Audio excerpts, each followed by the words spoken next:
Margaret sat at the small kitchen table, stirring her cup of tea, the familiar warmth of the drink offering little comfort. She could hear Ethan's voice from the other room, raised in excitement as he talked to his fiancée, Vanessa, about their future. It should have been a joyful sound, her son, the boy she'd raised single-handedly after her husband passed, so full of life and ambition. But lately she'd noticed a shift. Ethan had changed. Margaret sighed, setting her tea down and listening to the chatter outside. She had raised him with love, guiding him through his teenage years, always making sure he felt supported, even when money was tight. Her world had always revolved around him, and she thought it always would. But today, that all changed. Ethan entered the kitchen with Vanessa in tow, her smile sharp and calculated, not the kind of warmth Margaret was used to seeing in her. There was a new air about them, a sense of entitlement that Margaret couldn't ignore. "Mom, we need to talk," Ethan said, his tone unusually serious. His brow furrowed as he sat down across from her. Vanessa hovered near the doorway, arms crossed, as if the conversation was already beneath her. Margaret blinked, trying to read his face, but all she saw was someone she barely recognized. "Sure, what's going on?" she asked, her voice steady, though her heart raced in her chest.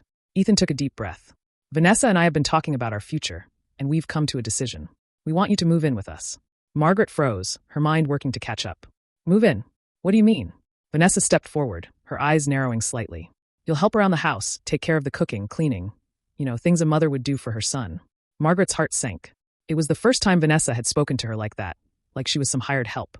"Mom," Ethan continued, ignoring the silence in the room, "if you don't want to move in, then there's the other option." Margaret's pulse quickened. She felt the walls closing in. "What other option?" Ethan's gaze turned cold, more businesslike now. "Give us all your savings. We're planning to buy a house, and we need the money. You've been sitting on it long enough. Why not help your son out?" Margaret's breath caught in her throat. All her hard-earned savings, the money she'd been keeping for emergencies, for her own future. Vanessa added with a sweet but icy smile. "It's for the best, Margaret. You won't need your savings where you're going. We'll take care of you if you move in. But if not, it's only fair you help us build our future." Margaret could hardly process the words. Ethan, her own flesh and blood, had just given her an ultimatum. Serve his fiancée, or hand over everything she'd worked for. She felt the sting of betrayal, the years of sacrifice now reduced to a transaction. For a long moment, Margaret sat there, speechless. Vanessa's gaze drilled into her, confident in her manipulation.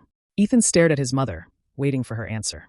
Margaret's mind raced, but one thing was clear: she would never let herself be treated this way again. The room seemed to grow colder, the silence deafening. Margaret could feel her hands trembling. She had two choices, both impossible. But then, in that moment, she made a decision. Not for them. Not anymore. She would choose herself. Margaret sat quietly in her living room later that evening, the echoes of Ethan's words still ringing in her ears. The house was eerily silent, the only sound the ticking of the clock on the wall. She looked around, taking in the familiar sights: her favorite armchair by the window, the old family photos on the mantel, the kitchen where she had prepared countless meals for her son. For a long time, this place had been a home full of love. She had built a life here, a life she was proud of. But now, it felt hollow, as though everything she had worked for was no longer hers to cherish. Her mind wandered back to the early years. She could see Ethan as a little boy, so full of promise. She had sacrificed so much for him: missed vacations, long hours working 2 jobs, giving him every opportunity she could. She had given him everything. But when was the last time Ethan had truly appreciated her? When had he stopped seeing her as his mother, and instead as an inconvenience, something to be used? The hurt weighed heavy on her heart, but it wasn't just the betrayal that stung.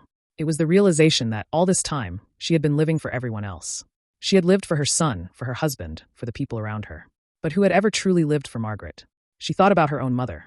Margaret had spent years caring for her, but when it came time for her to retire, she had put everyone else's needs before her own. She never traveled, never took the time to experience life beyond the walls of her home. It was as if she had waited for something to change, but it never did. Margaret blinked, as if awakening from a dream. She could still feel the weight of those choices, the years of selflessness. But she also knew something deep inside her had shifted. She had given her life to others, but now it was her turn. Maybe it was time to stop living for others and start living for herself. She grabbed her phone and opened the contact list. She scrolled until she found the number for the luxury senior living home she had passed by a few times over the years.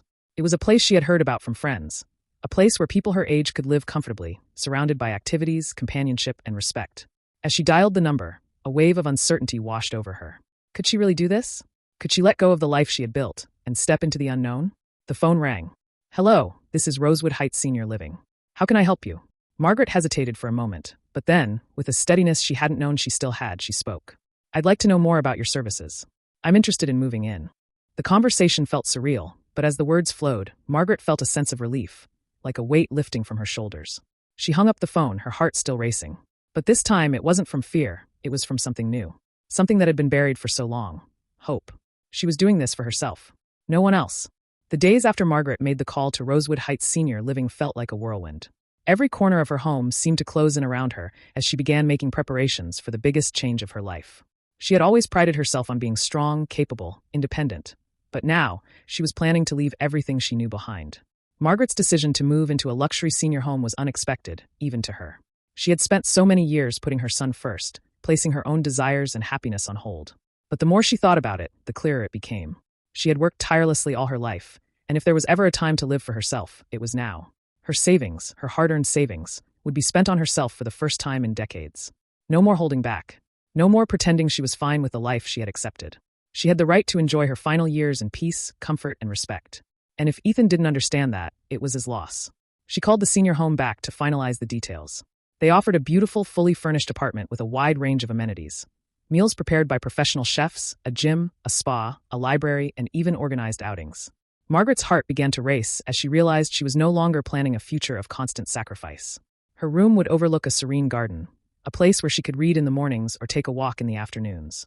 She could spend her days participating in art classes, yoga, or simply relaxing in the quiet of her own space.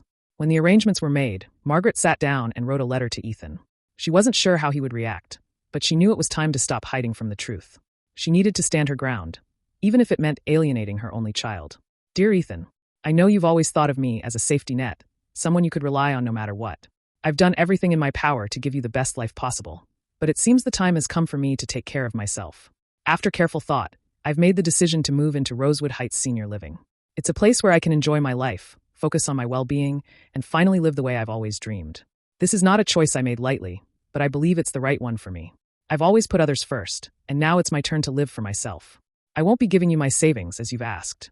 I need that money for my future, my comfort, and my peace of mind. I hope one day you'll understand. With love, Mom. Margaret read over the letter, her hand shaking slightly as she placed it in an envelope. She had spent years protecting her son, keeping him from the harsh realities of life. But now, she had to face the reality that her choices, her sacrifices, had been taken for granted. She sealed the envelope and sat back in her chair, taking a deep breath. For the first time in a long while, she felt in control of her own destiny. She wasn't just moving into a new home. She was moving toward a new life, a life that she would live for herself, without guilt or compromise. Margaret packed her things slowly over the next few days. There was no rush.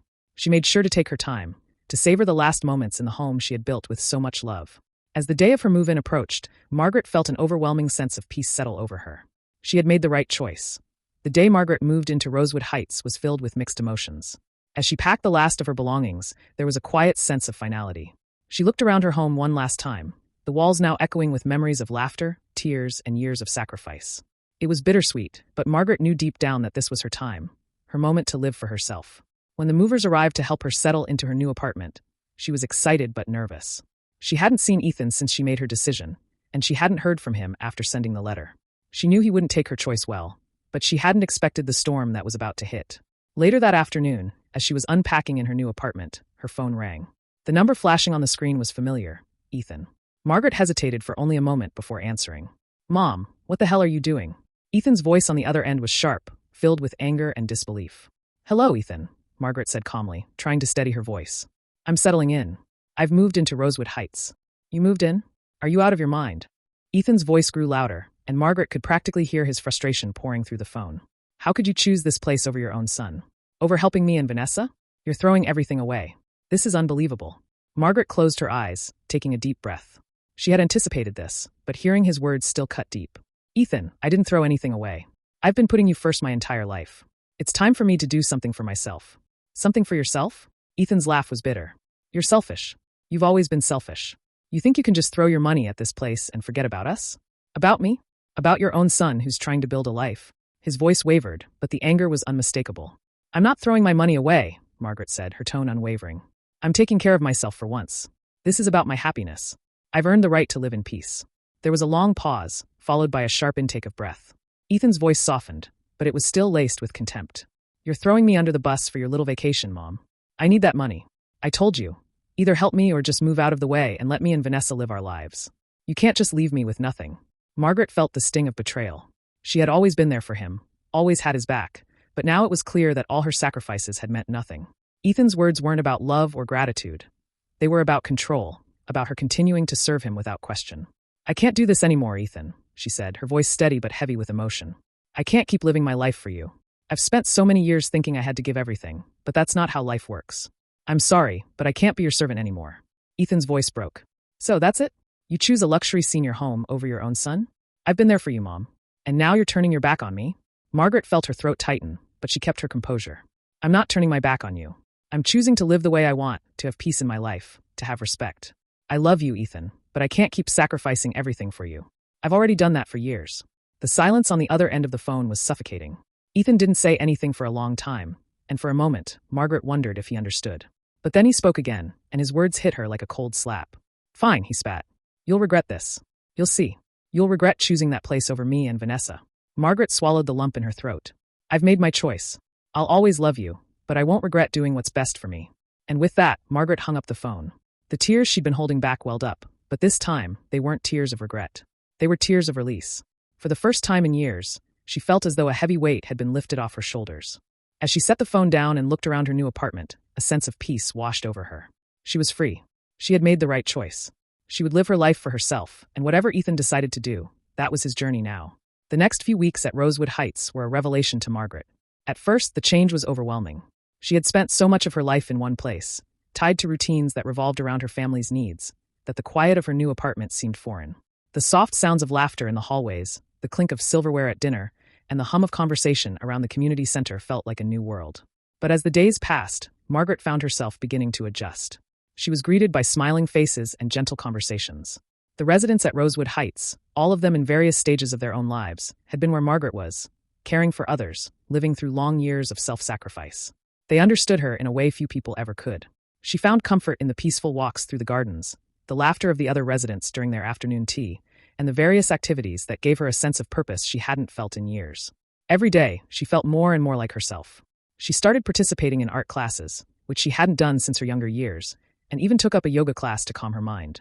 But it wasn't just the activities or the peaceful environment that began to change her. It was the sense of belonging. For the first time in years, Margaret felt like she was more than just someone's mother or someone's helper. She was Margaret, the woman who could now sit and laugh without guilt, the woman who could take her time and not worry about disappointing anyone. And slowly, the worry that had kept her up at night, the fear that she was making a mistake, began to fade. But there was still a piece of her that wondered how Ethan was doing. Had he forgiven her? Was he still angry? Margaret hadn't heard from him since their last conversation. She had expected some time to pass before they spoke again, but the silence gnawed at her. Then, one afternoon, as Margaret was finishing a walk in the garden, she heard a familiar voice. "Mom!" She turned to see Ethan standing at the entrance of the garden, his face tight with uncertainty. Her heart skipped a beat. He looked different, more tired, more worn. The cocky, confident young man she had known was now a man who seemed to carry the weight of the world on his shoulders. He looked like he had been through more than just a rough patch. "Ethan," Margaret said softly, a flood of emotions rushing through her. She walked toward him slowly, unsure of how to bridge the gap between them. The last time they had spoken had been harsh, full of anger and bitterness. He met her halfway, his eyes scanning her face, almost as though searching for something, anything, that might give him clarity. "Are you really happy here?" he asked, his voice lower than she had ever heard it. Margaret hesitated, but then smiled softly. "Yes, I am. For the first time in a long time, I can breathe, Ethan. I can live my life without feeling like I'm always in the background." Ethan nodded, his eyes flicking downward as though the weight of her words had hit him harder than he expected. He was quiet for a moment, processing the truth he hadn't been ready to accept. Then he spoke again, his voice tinged with regret. "I was wrong," he said, his words coming slowly. "I should have never asked you to choose. I was so caught up in my own stuff that I didn't even think about what you needed. I'm sorry, Mom." Margaret's heart swelled with a mixture of relief and sadness. This was the moment she had been waiting for, the moment she had hoped would come. But even as Ethan apologized, Margaret realized that the apology was for him, not for her. She had already forgiven him. What mattered now was how she chose to live moving forward. "I'm glad you're here," she said, her voice warm but firm. "But I need you to understand something, Ethan. I'm not going to go back to the way things were. I'm not going to keep sacrificing myself for you, or anyone else. I have to live for myself now." Ethan's face softened, and he reached out to take her hand. For the first time in a long time, it felt like they were meeting in the middle, both of them at different points in their lives, both of them learning how to change. "I get it," he said quietly, a slight smile tugging at the corners of his mouth. "I don't deserve your forgiveness, but I'll work on being better. I'll work on being the son you deserve." Margaret smiled, her heart swelling with a mixture of pride and love. Ethan might not fully understand her decision yet, but this was a start. It was a start toward healing, not just for her, but for them both. And as they stood there, surrounded by the tranquility of the garden, Margaret realized that she had made the right choice. She had taken control of her life, and in doing so, had given herself a second chance, one that was hers alone. From that moment on, Margaret no longer felt like a shadow in her own life. She was the one who mattered now, and she was ready to embrace the future, no matter where it took her. In the weeks following Ethan's visit, Margaret felt a new sense of peace settling within her. She had made the right decision, and while the road ahead was uncertain, she was finally living for herself. There were no more phone calls demanding money or emotional blackmail. Just her, the calm of Rosewood Heights, and a chance to build a life she had long neglected. Her days quickly fell into a routine that brought her both comfort and joy. Mornings were spent in the garden, where she could meditate or read in the shade of the trees, listening to the chirping birds and the soft rustle of leaves in the breeze. The afternoons were filled with activities at the senior center: yoga, painting, group discussions on life and experiences, and even trivia nights where she got to show off her knowledge of history and literature. But the most unexpected part of her new life was the bond she began to form with the people around her.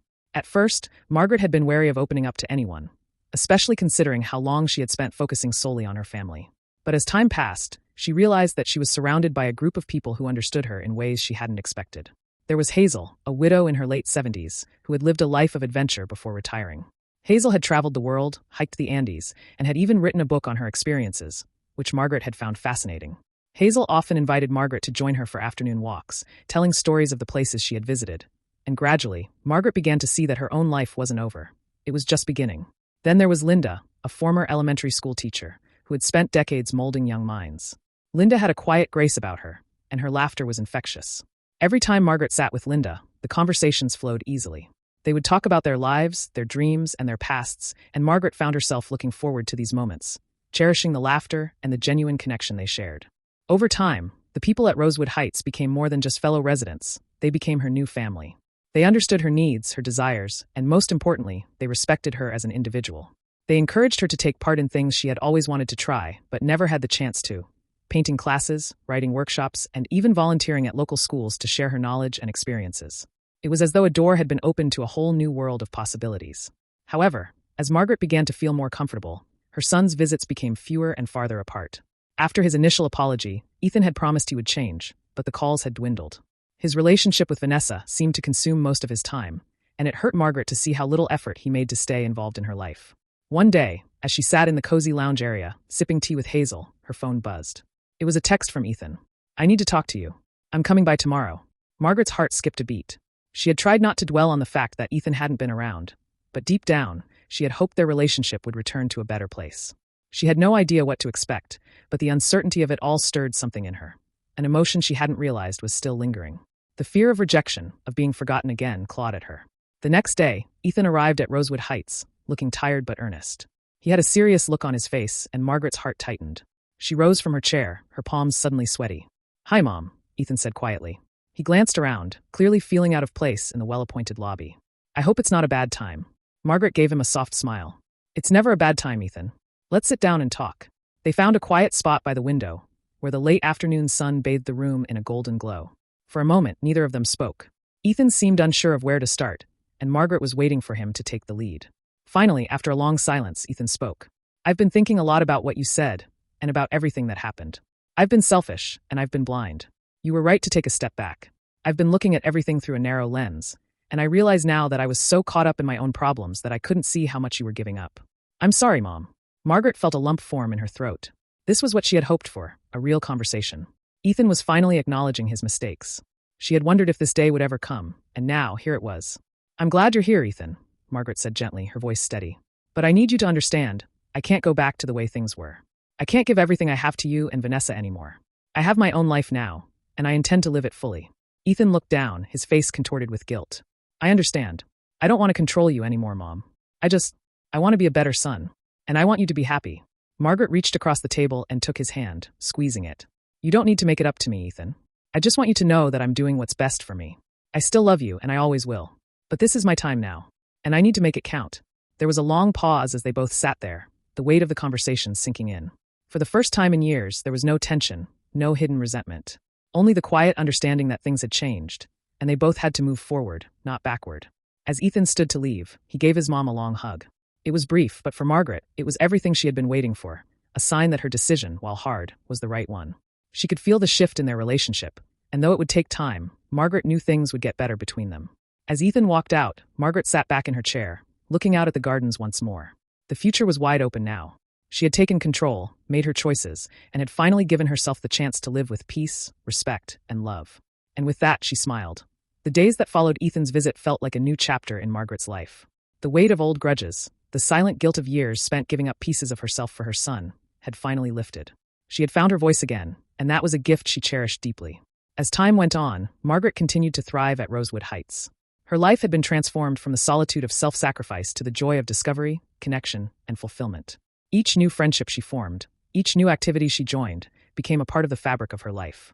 One afternoon, as she sat with Hazel and Linda in the community lounge, discussing their plans for an upcoming talent show at the center, she received another unexpected visitor.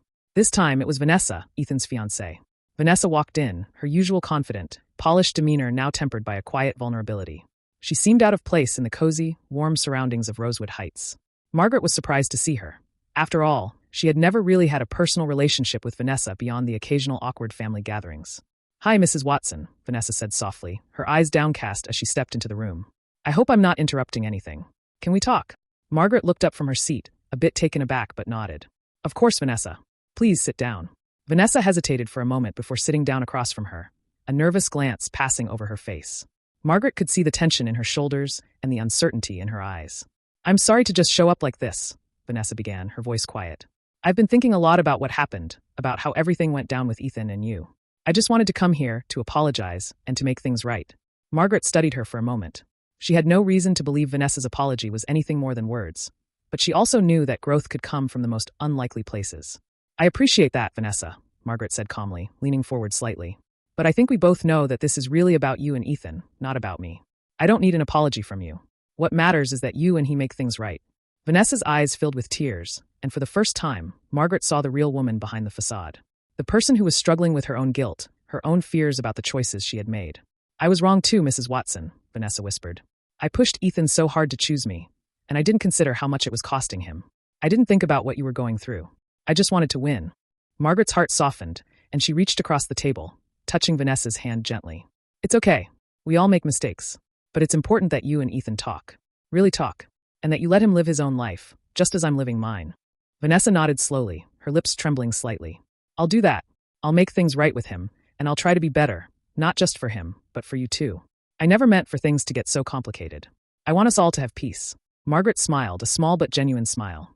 It had taken courage for Vanessa to come here, and for the first time, she could see that there was more to this woman than she had initially thought. They were both learning, each in their own way, that family wasn't about control or power. It was about understanding, forgiveness, and respect. "I'm glad to hear that," Margaret said. "I hope things work out. For both of you." The room fell into a quiet lull as the two women sat in the comfortable silence of mutual understanding. Margaret realized that even though her relationship with Ethan had been strained, and though she had once believed that it was too late to change things, there was still hope. There was always hope for healing. And it wasn't just about her son and his fiancée. It was about her own life, too. Later that evening, Margaret took a walk alone through the gardens. The sun had begun to set, casting a golden glow over everything. She stood still for a moment, breathing in the fresh air and letting the serenity wash over her. It had been a long, difficult journey to get to this place, but she was here now. As she walked, her thoughts turned to Ethan. Their relationship was far from perfect, but they were both trying. And that, she realized, was all she could ask for. She had finally let go of the past, of the guilt and the resentment. She was free. The last few months had shown her that it was never too late to start over, to rediscover herself, and to find the peace she had always longed for. She wasn't just a mother or a caretaker anymore. She was Margaret, someone worthy of love, respect, and happiness. She had taken the leap to live for herself, and in doing so, she had found not only her own happiness, but the strength to rebuild the relationships that had once seemed broken beyond repair. And as the stars began to twinkle above her, Margaret felt a deep sense of contentment. The next chapter of her life had already begun, and she was ready to live it on her own terms.